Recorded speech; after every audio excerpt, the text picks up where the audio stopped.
From Beyond Marketing, it's the 20-Minute Call, a podcast about the dreamers, boundary pushers, rebels, and champions of the skydiving industry.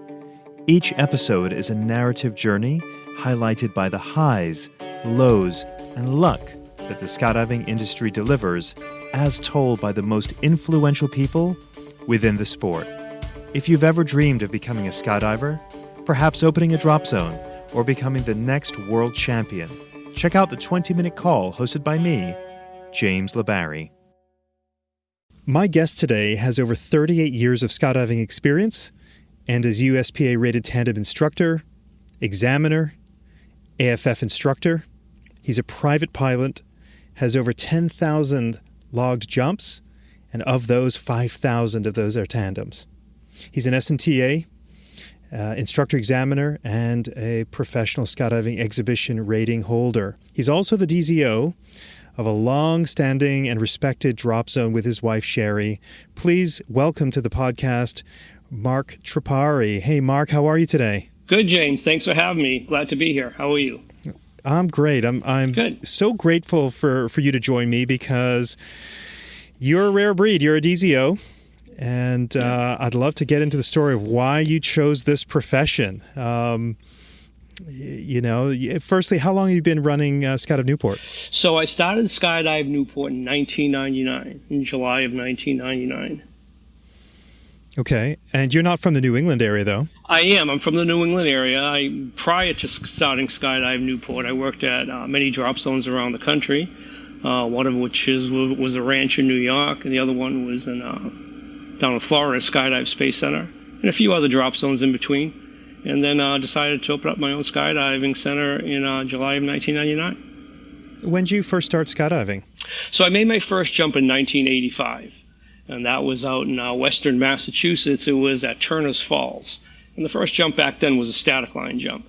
And from that jump there, I knew I was hooked and haven't looked back since. Wow. And so, as I know the story, you went south and started jumping a lot of time at Skydive Space Center? I did. I worked at Skydive Space Center for probably about maybe 3 or 4 years.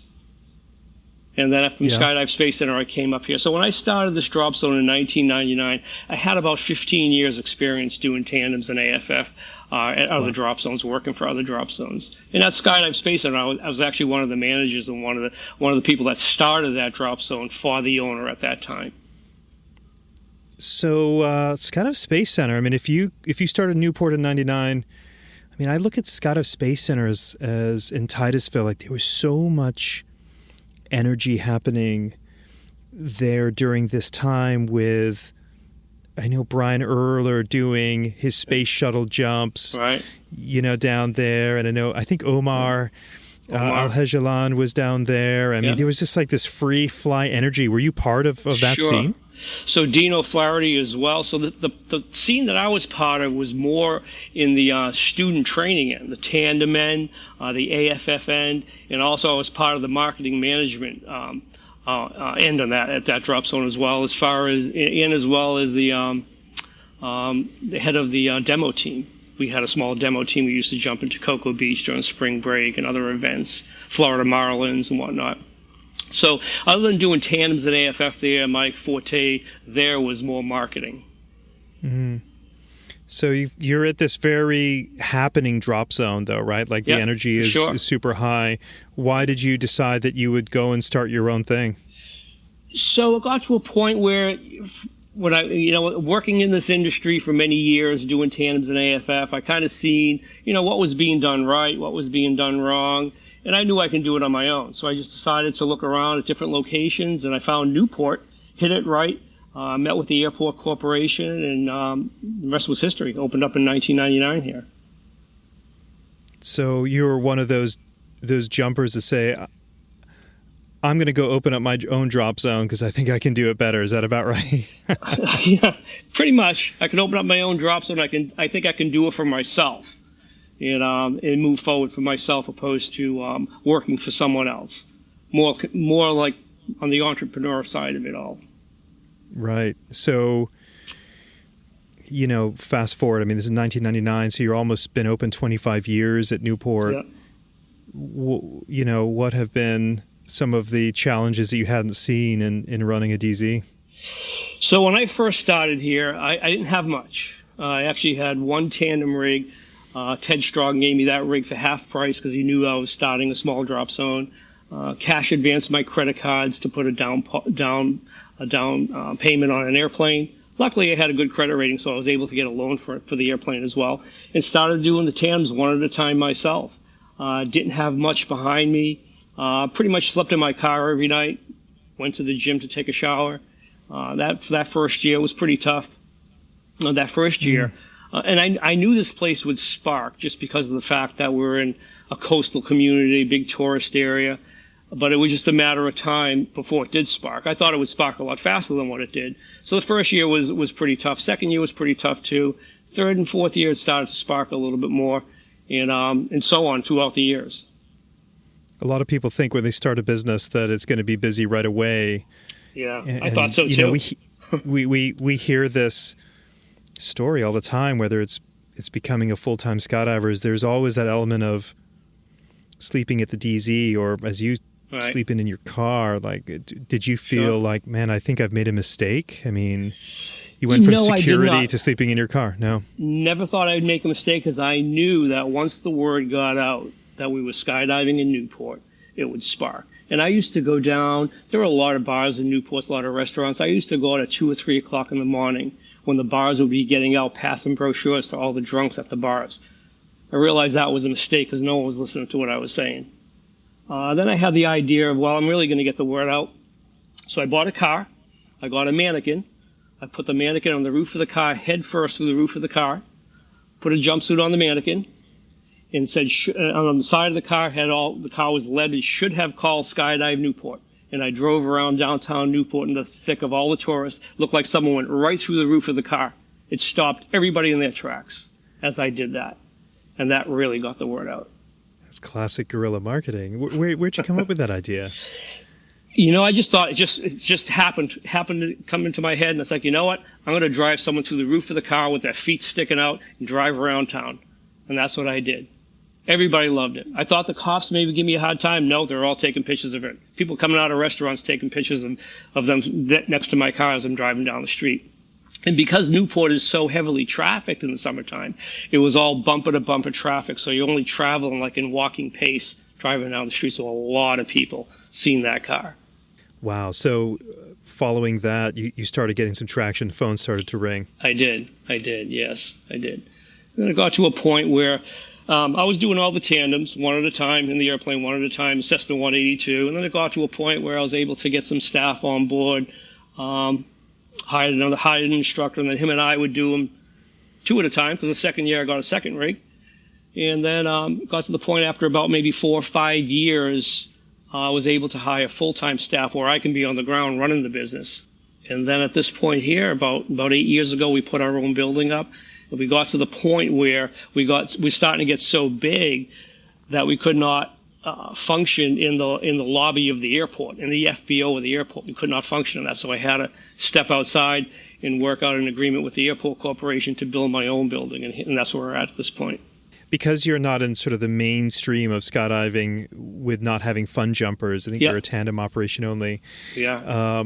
I think a lot of people don't know the quality of maybe your Dropzone. I mean, my first comment to you when you came on camera for this interview was, man, your place looks so clean. And I've seen photos where, I mean, your picnic area is beautiful and the landing area is pristine. And I mean, you clearly put a lot of pride into your Dropzone, yeah. I do. And as you had mentioned, we're tandems only. So we do cater to tandems only. So we have this set up for people to come in to make their first jump, their second jump. And we have many people that do many jumps in the course of the season with us, or subsequent seasons. So the way we have it set up is to accommodate them, where they come in, it's a reservation-based business. They come in, there's no waiting around all day for them to make a tandem jump, because many Dropzones that they have all the niches, which is tandem, AFF, fun jumpers, and all the niches in skydiving. There's a lot of stuff going on, and that's great. Those are great drop zones for sure. But with us, with tandems, because of the fact that we're reservation based, people get up on time. They're not waiting for the fun jumper load. They're not waiting for the AFF load. It's strictly catered towards the customers that make reservations. And we have our building set up to cater to them. We have our landing area set up catered to them. We have our spectator area set up catered to them. We get a lot of spectators. Sometimes one or two people will come out to jump. They'll bring 20 people to spectate. I want to give a sense of the realness of owning a DZ. You know, like I think I've run a drop zone, but I managed it. I didn't own it. Yeah. And there's a big difference there. What's been your hardest day running a DZ? That's a tough one to say. What has been my hardest day? I can say what has been stressful days when there's an aircraft situation, aircraft problem, a maintenance problem, a radio went down, a transponder went down, we have customers waiting. When I first started this place, as I had mentioned, I had one airplane. I since now have 3 airplanes for the redundancy of the whole thing. But those are probably the most stressful days when the equipment's not working properly. And we have people being delayed. I don't want anybody being delayed here. That's my big thing for sure. So that would probably be it, I would think. As far as anything else going on, like injuries or anything like that, knock on wood, we've had 1 twisted ankle in 25 years here. So we consider ourselves having an impeccable safety record. I almost want to say that's an exaggeration. Literally 1. 1 twisted ankle in 25 years. That's it. Why? That is so ahead of any curve I've seen. Why are you so successful?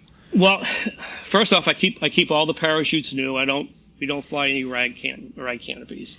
The way I train all my instructors is a certain way to land, legs up. Pretty much what everybody does. We're very conservative in winds. We're not jumping in high gusting winds.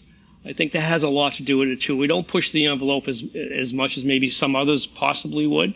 So that would, mitigate a lot of injuries. And I think it's, a little bit of luck as well. There's no question about it, for sure. We know, and anybody in this business knows that when you do everything right by the book, it's still dangerous. We know that for sure. And, throughout the country, tandem jumps being done, it's, let's face it, it's like a carnival ride for people. People watch us do tandems. We come in and we land, we tiptoe in, and we slide in our button. It's all good. It's all good. But we do know, we never forget that there's a big danger behind that, and something at any time can go sideways. So I'm always thinking of that. Every morning I wake up and I cross my fingers every morning for 25 years, for sure. So you don't even sound the least bit complacent, like, hey, I got a great success record, No, not at all. I watch the plane take off every time. Do you really? Watch the plane take off every time. I watch every parachute open every time. I'm out there catching the canopies every time. I'm the DZO that's in the trenches.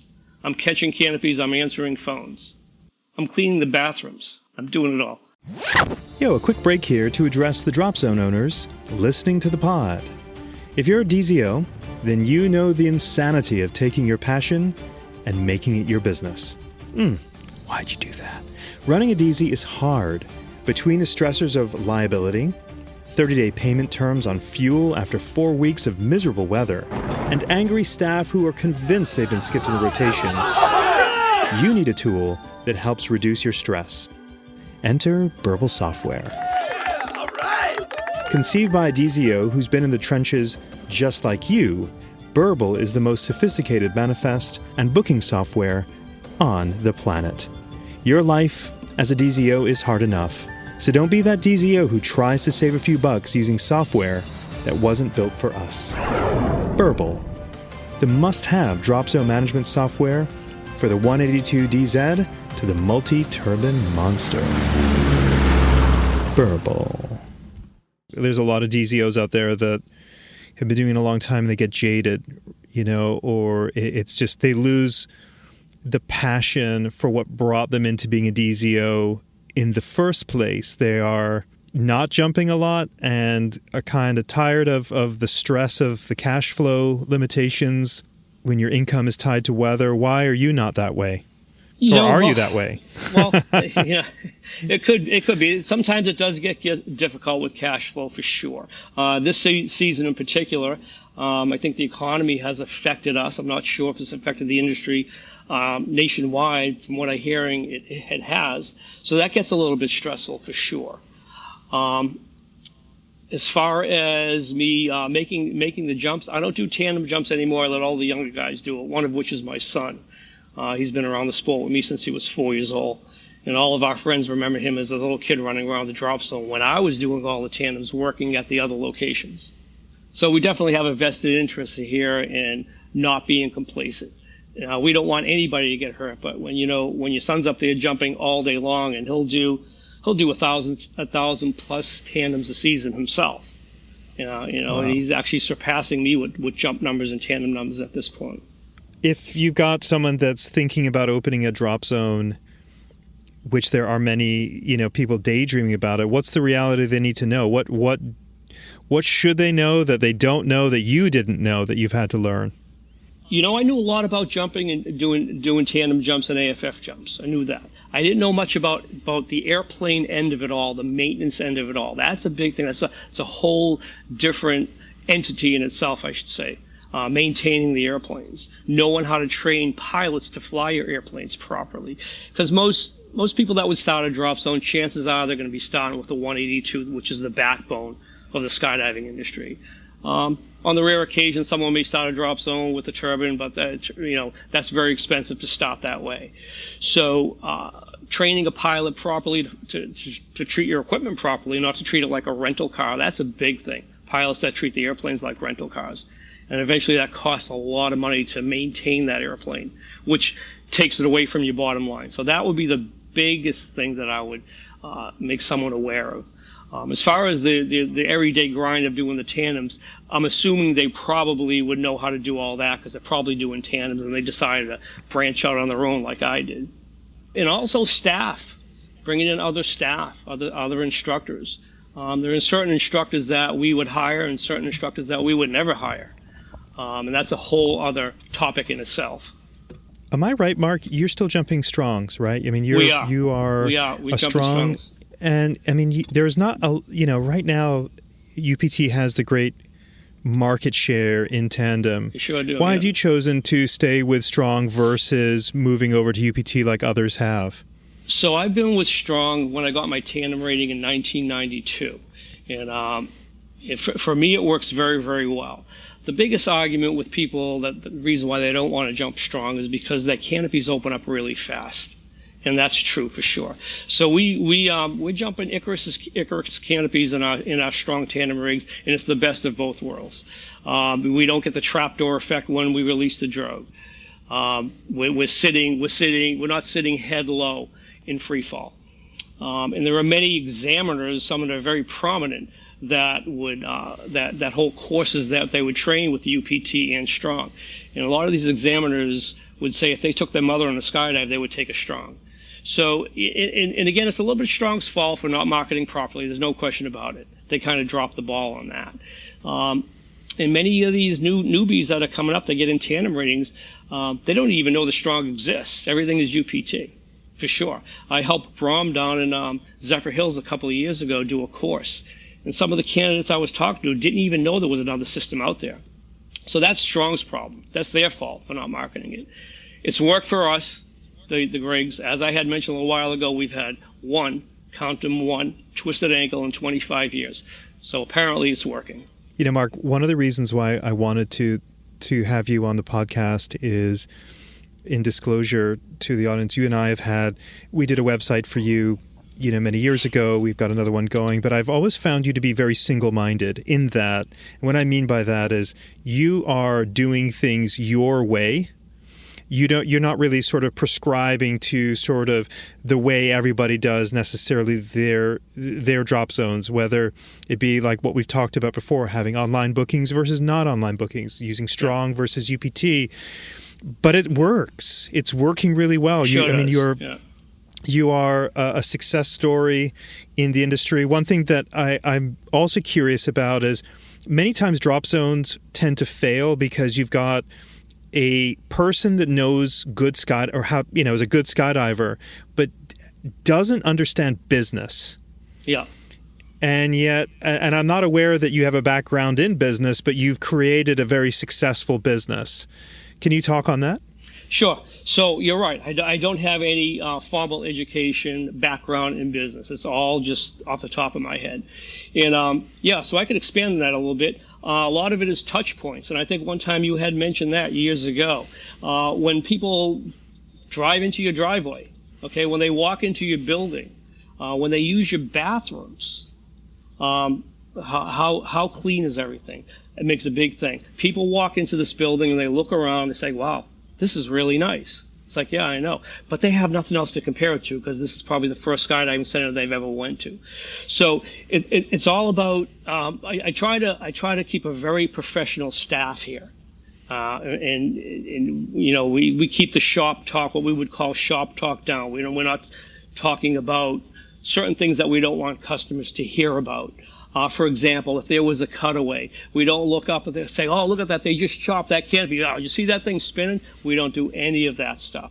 We just simply cut away the canopy, open the reserve, and land, and everybody's fine. And yeah, the instructor will tell the passenger, the student, that that parachute that we just released was a parachute that wasn't working properly, so we have another one. We've used our secondary parachute, and that is it. Nothing's more said about that.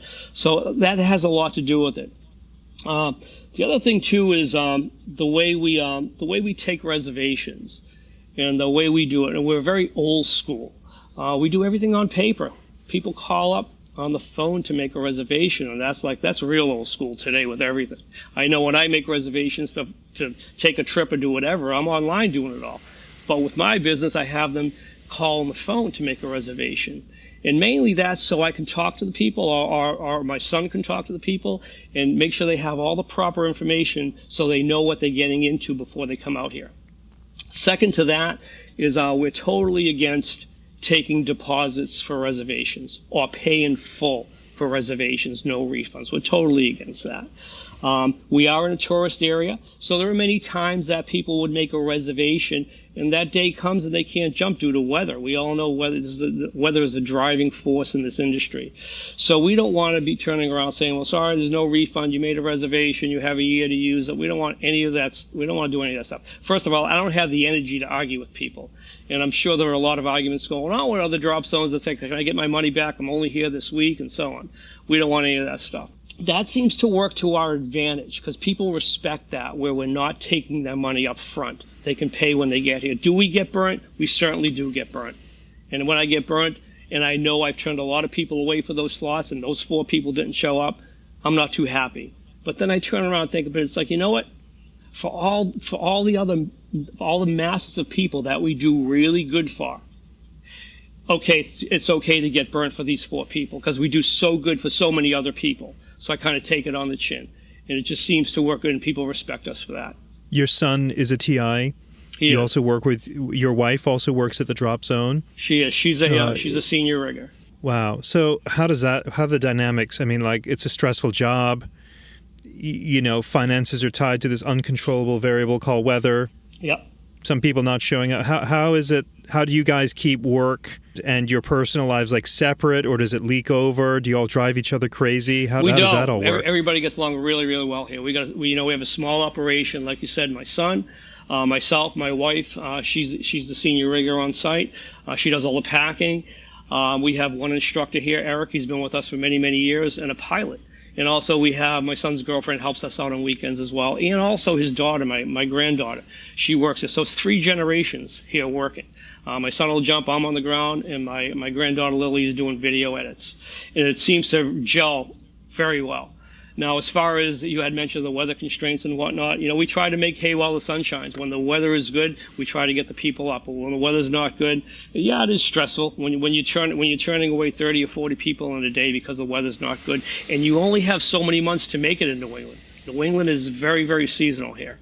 Do you wish you weren't seasonal? No, I like it that way because I take 6 months off and recharge my batteries. So what do you do in those 6 months off? So my wife is from Thailand. Many times we'll go to Thailand for a couple of months. Last year we went to Thailand a couple of months. Right now we're building a house in Florida, so we're going to be spending some winters down there as well. Fantastic. Let me tell you, you said that your son is, works with you, and I wonder, your son is amassing a lot of experience.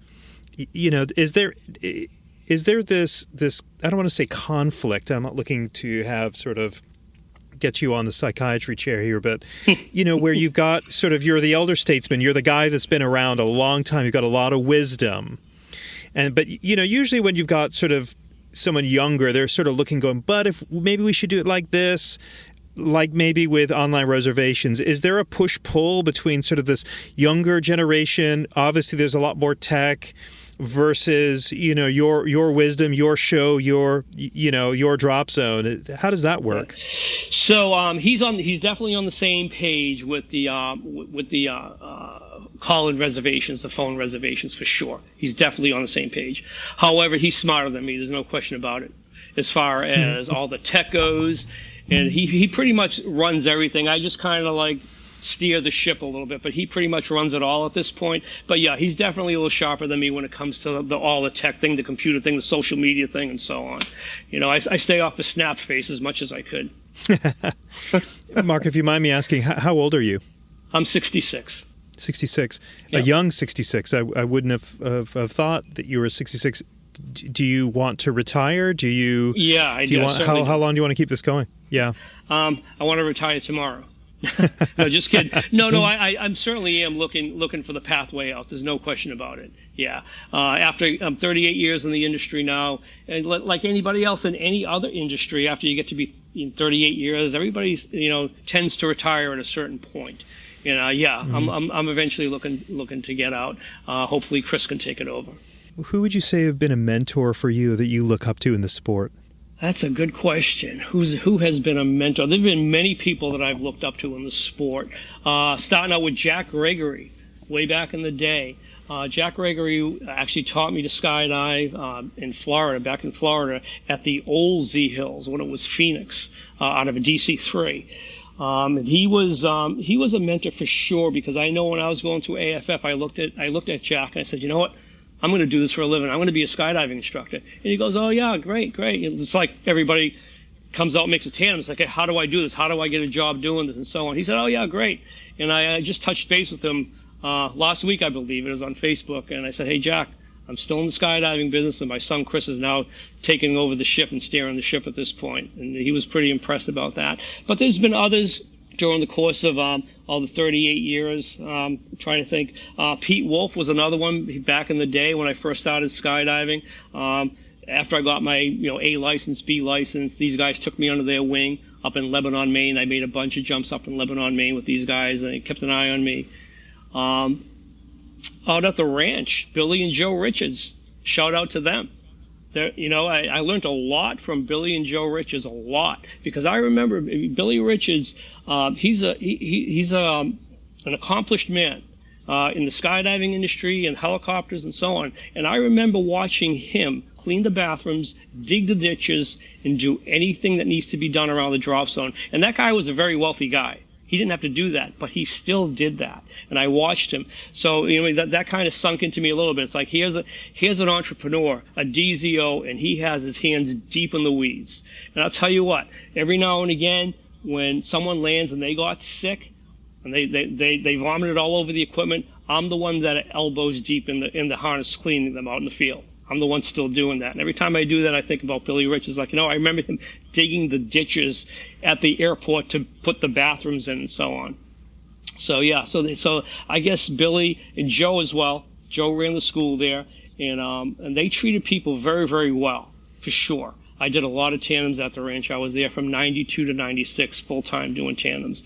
And so I think that was probably one of the better places I've ever been working to see how a drop zone was run properly. And they had a lot of fun jumpers and a lot of craziness. The New Yorkers are great people. A lot of craziness went on there, too. I was a lot younger, so, I had a lot of fun there outside of tandem as well. So, yeah, I would say those people that I just had mentioned are probably mentors to me. Talk about Ted Strong for a moment. Yeah, Ted Strong too, for sure. Yeah. How many people listening, a newer generation skydiver, if a life cycle of jumpers is usually 5 to 6 years of them coming into the sport and leaving, they may not even know about Ted Strong. Yeah, sure. And I wanted to hone in on something you mentioned about Ted, is he gave you a rig for half the price to get you started. He did. So he knew I was starting to Dropzone. I was at Skydive Space Center working at the time, and I was on my way up to Newport to start this Dropzone. And I went in there and I wanted to buy a rig. And at the time, the rigs were like $10,000. They're a lot more now, but they were $10,000. And I think that was equipped with Cypress as well. He turned around and said, "Listen, just give me $5,000 for it. I'm going to help you start your Dropzone." And I was very grateful for that, for sure, because I had everything out on the line. I didn't know where my next meal was coming from, to be quite honest with you. So he helped me out quite a bit with that. And that day that he passed away, I mean, he was doing what he wanted to do. And everybody says, like, when something like that happens, oh, he was doing what he wanted to do. I don't want to go that way. I don't want to do what I want to do. If I'm going to go, I want to go when the check to the IRS bounces. That's when I want to go. So, the thing about Ted is, and I've met him a few times and had such great respect for him, because everybody seems to have a story like what you mentioned with him helping people. He did. He just seemed like a giant of a man who was so incredibly generous. He was very, very generous. I did a lecture with him at PIA many, many years ago when I first started the Dropzone. He wanted me to talk to a few people about starting a tandem Dropzone.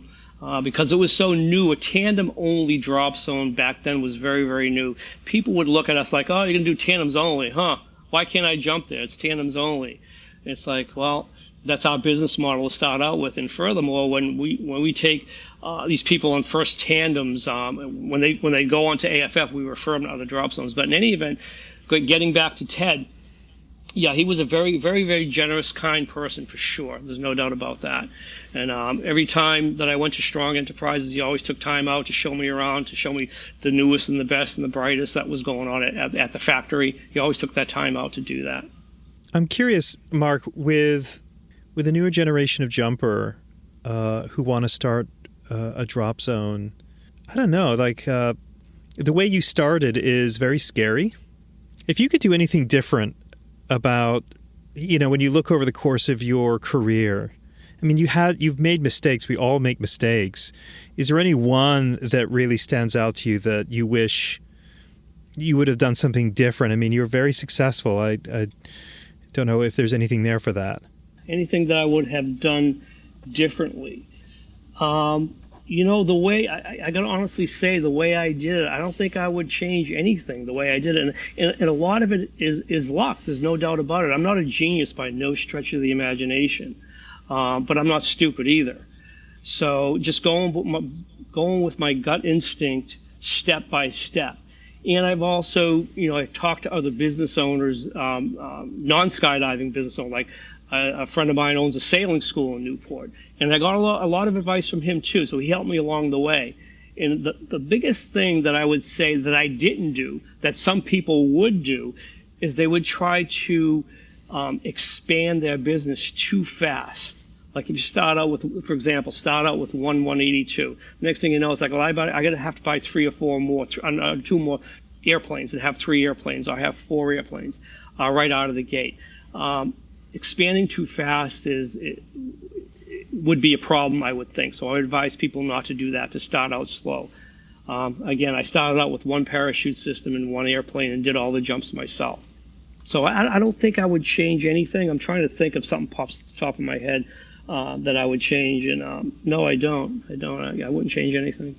Skydiving tends to take us to destinations that we may not have ever imagined, or meeting people that we never thought that we would have. Yeah. Has the sport taken you places that you would never have thought when you started this whole venture at the very beginning of your career? Yeah, it has. It took me to Thailand. That's where I met my wife in 2006 on a vacation. Met her in Thailand, and she came back here about a year later. Actually, I met her in 2005. She came here in 2006. So yeah, if it wasn't for skydiving, I probably would not have made that trip to Thailand. I probably couldn't, maybe at that point wouldn't have been able to afford to make that trip to Thailand. And so that kind of changed everything for sure. Because when she came here, and watched what we were doing for a few years before she started getting her feet wet a little bit. Once she got her feet wet and became a rigger and started doing all her stuff, it really changed everything immensely. Wouldn't change anything with that. It's getting harder to run a Dropzone, it feels like, with everything being so much more expensive.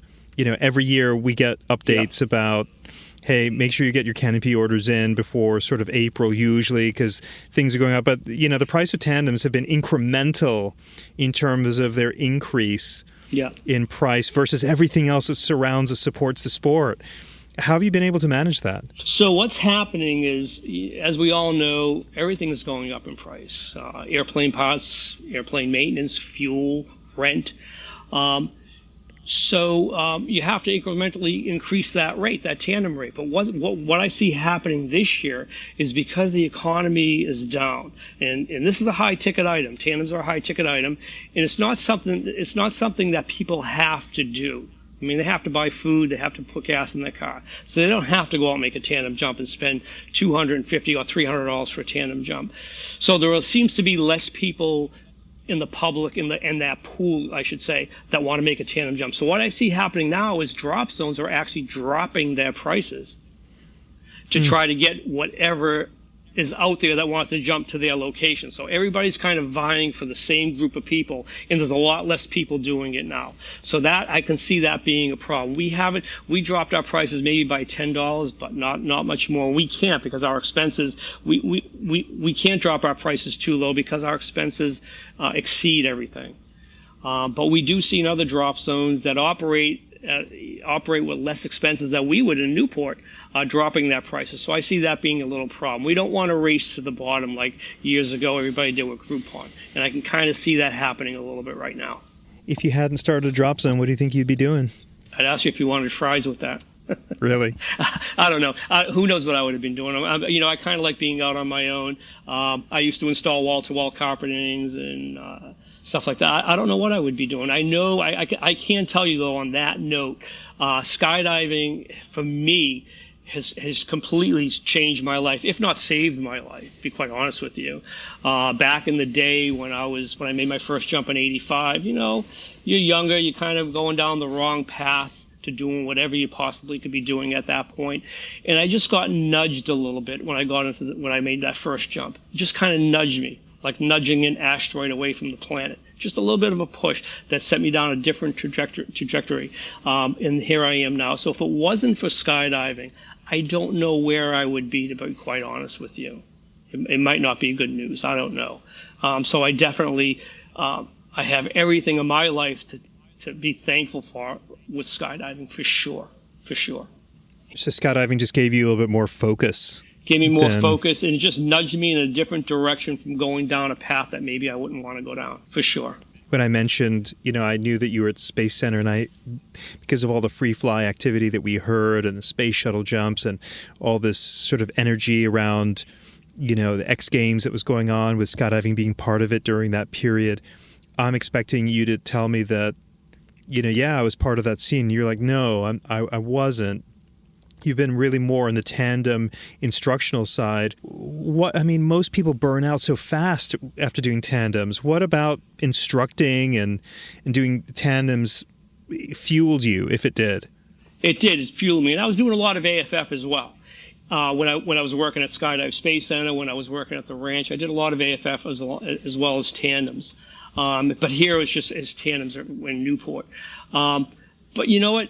What actually fueled me at Space Center, Skydive Space Center, before I came here is, again, I was part of the marketing team that went out in public and promoted skydiving as an industry to the general public out there. So that really kept me fueled up about having the passion for bringing people into this sport, for sure.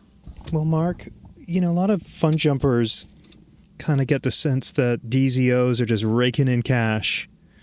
And I'm not saying it's not profitable, but they also think that it's so almost glamorous, right? Yeah. What would you want on behalf of all DZOs for fun jumpers to say, to know something that maybe they don't know about running a DZ? It's expensive to run a DZ. There's no doubt about it. it's good to have fun jumpers at a DZ as well. Outside of what we do here, to have a drop zone that has fun jumpers, those fun jumpers are driving the tandem population. They're driving the tandem instructors, I should say. Those fun jumpers do become tandem instructors. So you always have growth from within. You're building from within, opposed to having something like I have, and many other people have what I have going on as well, to try to bring instructors from the outside in. So that's what I would say about that, as far as mentioning to fun jumpers, that it is expensive for a DZO to operate his DZ, and where the money is coming from is from the tandems and the students. I mean, a fun jump ticket doesn't pay for a whole lot. Let's face it, you're paying $30 to get on an airplane. That doesn't pay for much. You have to have that tandem population and that AFF population to keep that drop zone afloat. No question about it. Why did you decide not to have fun jumpers? So a couple of reasons. First off, it's the agreement that we have with the state of Rhode Island that we're a tandem-only drop zone. And right now, a couple of years back, they did some construction of this airport, which tightened up our landing area. Our landing area is 200 feet by 200 feet. Wow. In skydiving standards, that's the size of a postage stamp. So as a matter of fact, an entry-level tandem instructor would have a very difficult time landing in my landing area. You'd have to have a lot of experience to put the tandem down, especially when there's no wind, because you can overshoot. If you overshoot in three directions, you're hitting buildings, airplanes, or a big wall of earth. There's only one direction where there's an overrun. So so if we had fun jumpers here, people would be hitting things left and right. So we can never do that. And again, with the agreement that we have with the state of Rhode Island to be a tandem operation only. This podcast is sponsored by Beyond Marketing, the digital marketing agency for the skydiving industry. As avid podcast consumers ourselves, we're not fans of ads during a podcast, so we'll spare you the details about why we love building websites and helping businesses show up in Google search results. But just know this, we're passionate about the skydiving industry and how it markets itself. Look us up at dropzone.marketing. Again, that's dropzone.marketing.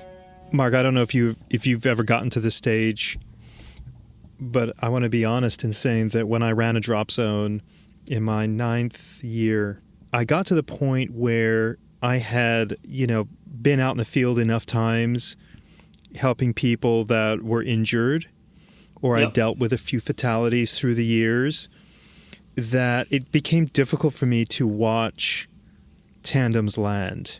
Did it? Okay. It did. It started getting to me where I was, not just tandems, really anybody, where I'm almost willing people to flare. Right. For those that are flaring late, or, the tandems that are definitely not necessarily hooking it, but, it's on the line, in terms of generating speed and having a smooth landing. So it got to the point where I just felt like I dealt with so much that it was hard for me to watch, because I'm literally just willing, like, for God's sakes, please flare. It doesn't sound like you've ever gotten to that place where I was just sort of, I needed a break. Yeah, I hear what you're saying. No, I haven't got to that place, but like I had mentioned a little while ago, I watch every parachute open. I watch everybody in drogue fall. I watch every parachute open, and I'm out in the field for every person that lands.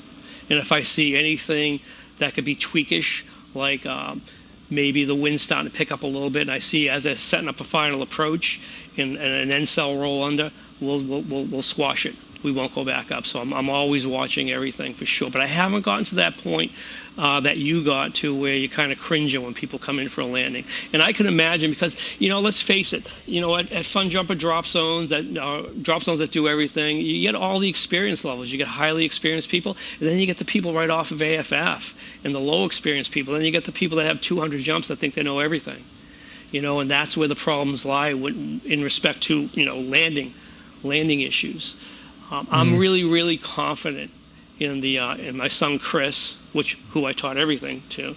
I taught him everything I know, and he knows more even than I know. And Eric, I'm very confident in their abilities to land. So I have no problem with watching them land all the time. As a matter of fact, we probably have I would say maybe a 90% stand-up rate, even though we don't train people to stand up on landing, by no means. But right at the very end, that last second, when the parachute is shut down, the instructor will tell them to put their feet down and stand right up. About 90% of the times that happens. The other times we're sliding on our butt, for sure. But like I had said earlier, we know when you do everything properly, there still is a lot of danger. When you're flying the airplane properly, there's still a lot of danger. When you're jumping out of an airplane, until that parachute opens, you're a dead man flying. Or until you get some fabric overhead. I mean, I know we've all lost friends and folks in the sport, right? It happens through time. But you sound like you've got like this extra respect, right? Even though you have such a clean record, like it almost sounds, I mean, I don't want to even make this sound disrespectful, but it almost sounds like it's been going so well that complacency could creep in, but it sounds like you haven't let it creep in. Is there anything in the past or other drop zones where, like, they can change on a dime? I know that, yeah. No, we have a lot of respect for what's going on here, and we try to mitigate any type of situation that could happen. For example, we keep our aircraft maintained emphatically. We're not flying stuff that we shouldn't be flying. We keep all our gear maintained emphatically. Our staff are current all the time, so that mitigates stuff. But could something still happen? Absolutely, something can still happen. We all know that. We all know something can happen. Again, I wake up every morning, I keep my fingers crossed, and I watch everything, and I'm hands-on here. I'm not an absentee drop zone owner. In my view, absentee drop zone owners just doesn't work, period. What are other drop zone owners or DZs that you admire and respect in the industry? I would say the ranch, for sure, getting back to them. Yeah, absolutely. A lot of drop zones in New England I respect very much. So we all know each other. We respect, we're all good friends. But we have different business philosophies, no question about it. I think my business philosophy works the best, and they probably think their business philosophy works the best, and that's fine. That's how life works. But yeah, I would say top of my mind would be the ranch, no question. What drives you crazy about the sport today? People that are out of shape. People that are out of shape. We have there's a big problem with that. I mean, everybody knows that, and we don't have a monopoly on that. I mean, every DZ, I'm sure they get people. We try to nip it in the bud before they come out with a height to weight BMI chart, so they're not coming in and we don't have to have the difficult conversation why you can't jump, why the harness won't fit on you. So, yeah, people that are out of shape, it's happening a lot. I remember when I first started skydiving back in the mid '80s, and going through the late '80s into the '90s. It didn't seem like there were that many people that were out of shape. We're talking young people, people in their 30s, people in their 20s, So that's one of the biggest things that's a problem. And then we get people that will lie about their weight. We had a woman last week. She said she was 5'4", 150 pounds. Okay, we can work with that, not in perfect shape, but we can work with that. We put her on the scale. She was 203. She was off by 53 pounds. And they think we're just going to say, oh, she says you're 150 pounds. Oh, we'll just take her. No. We're not going to take you. So that's very, very frustrating at times. Or you get the guys that come in and they'll be like 270 pounds. Like, well, why can't I jump? They're looking down at me because I'm not that big of a person. I'm kind of a smaller person. Why can't I jump? So I said, well, let me ask you a question. Do you play football? They said, yeah, I played football. I said, well, if I opposed you on the field and you hit me, what would happen to me? Because if I hit you, I'd probably kill you. I said, and that's why I don't play football. I'm too small. That's the reason why I don't do it. So, skydiving has limitations, and there are weight limitations in skydive. We're not going to take you at 270 pounds, 250 pounds. We wouldn't have any part of it.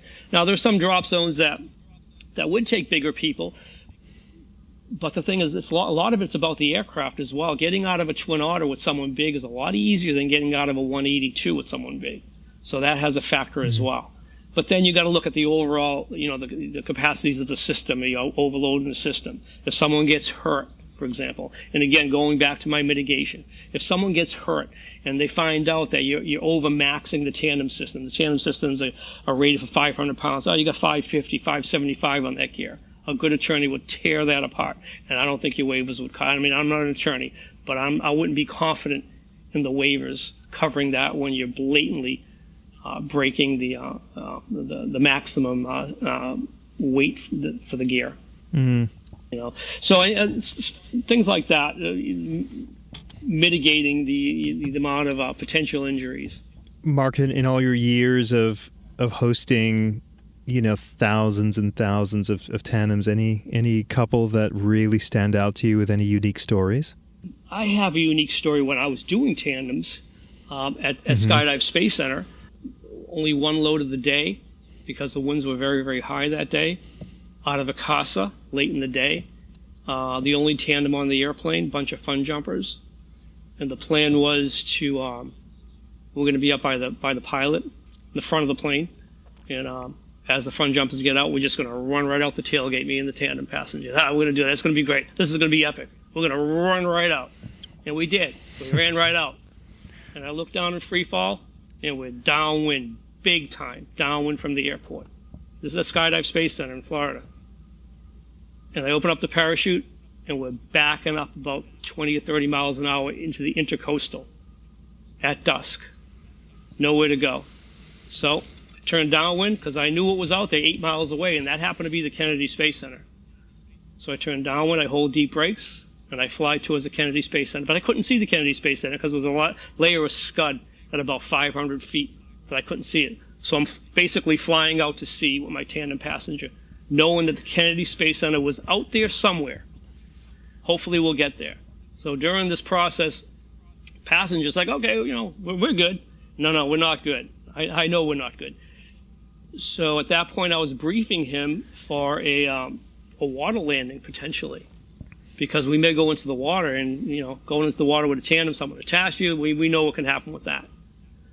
So to make a long story short, we come through the scud, and I see the recovery runway at the Kennedy Space Center. Mind you, the space shuttle just landed that morning. It was on the runway.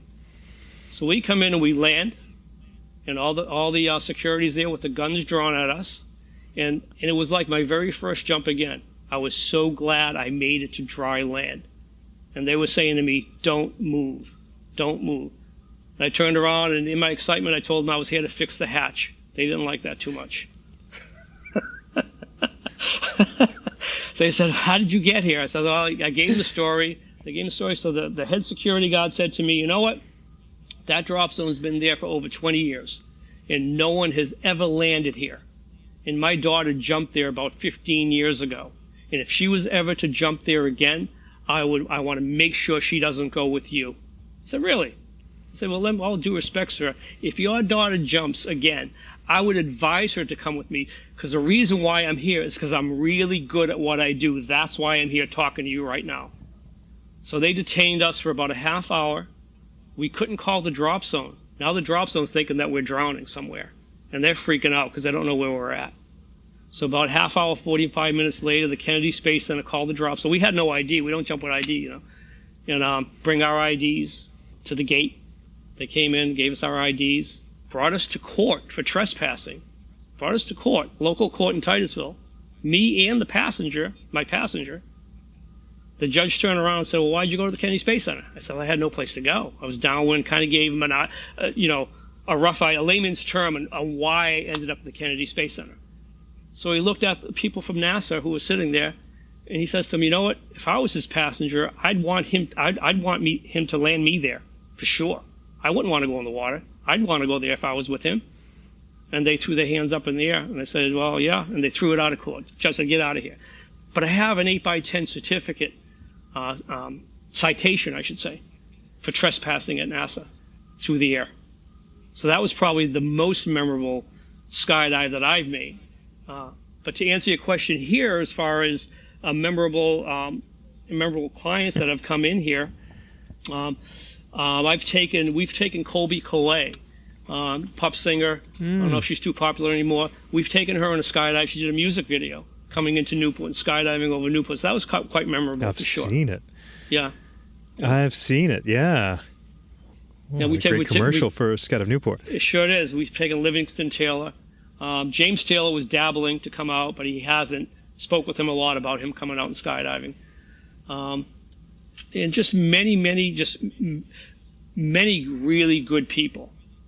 People out there, for the most part, are really good people. It's that 1% that drives havoc. But most of the people, the vast majority, are very good customers, good clients. Hey, Mark, what are you most proud of? Probably my son being in the business with me. Yeah, for sure. Yeah, because he's been around the sport with me since he was 4 years old. So, Brian Earler, Dino Flaherty, Omar, all those guys you had mentioned earlier, watched him grow up at the Dropzones, especially at the ranch. Went from the ranch, he followed me to Florida. He was with me all the time. And he was the kid on the ground taking pictures of these guys coming in for a landing swoop. And he lay down, they swoop right over him. He'd be that kid. So now he's grown up and he's got all these jumps. And now we tell all our customers all the time that, he's my son. He's jumping. Like a couple would come in and they would have their 18-year-old daughter jumping. And before we would mention anything about that family aspect, they're in the air and it's like, well, that's my daughter in the air. I hope they take good care of him. It's like, well, you know what? My son's with your daughter. Oh, really? That makes me feel better. It's like, yeah, so we both have a vested interest here. Yeah, so it works out to our advantage. It's actually pretty cool. So that's probably what I'm most proud of. Great story. I imagine he's just a natural, yeah? He is. His camera packages are phenomenal. He has a long arm. He has a long reach. And I mean, if you look at any of the photos that he does, they speak for themselves. They're just phenomenal. No one can compare his shots that he does. I would, as you know, we've been asking for photography as we're working on a website for you, and of all the hand cam photography we've ever received of any Dropzone that we've ever worked with in the last 10.5 years, your son by far has the best. It is no question. So well done. Yeah. There's definitely an art to it. There's an art to it. Yeah, he just doesn't just throw his hand out there and take photos and videos. He's using the lighting, and he learned a lot of that from Dino Flaherty and Brian Earler. Kudos to those guys. They taught him a lot of stuff because he was doing a lot of the stuff on the ground back when he was a kid, and they taught him about the lighting and the framing and all the different attributes of getting good photos. And he took that and ran with it for sure. And as you had mentioned, you look at his work, you can see that. It's next level. Yeah. Mark, you've got my complete respect. Thank you very much. James. Running a Dropzone is not easy. The fact you've had such an incredible safety record for all these years, and also that you've done it your way, your style, different than most. I've always admired and sort of reconnecting with you in the last few weeks. I'm like, wow, man, it's just consistently the same. So kudos to you. Thank you very much. Congratulations on an amazing career and a great Dropzone. It is phenomenal. Thanks. I hope my son keeps everything up the way it's going. I'm sure he will when it gets passed over to him for the next generation. I have no doubt. Have a great rest of your season. Thanks a lot, James. I appreciate you having me on to talk to you today. Thanks so much for listening to the 20-Minute Call podcast. Please do follow us on your podcast app so you always have the latest episode downloaded. And leave a review if you really enjoyed the episode. If you want to contact the team, our email address is info@beyondmarketing.xyz. This episode was edited and engineered by Garnet Znydrick of the YouTube channel Blue Skies, Fun Days. Thanks for listening, and join us in 2 weeks for our next episode.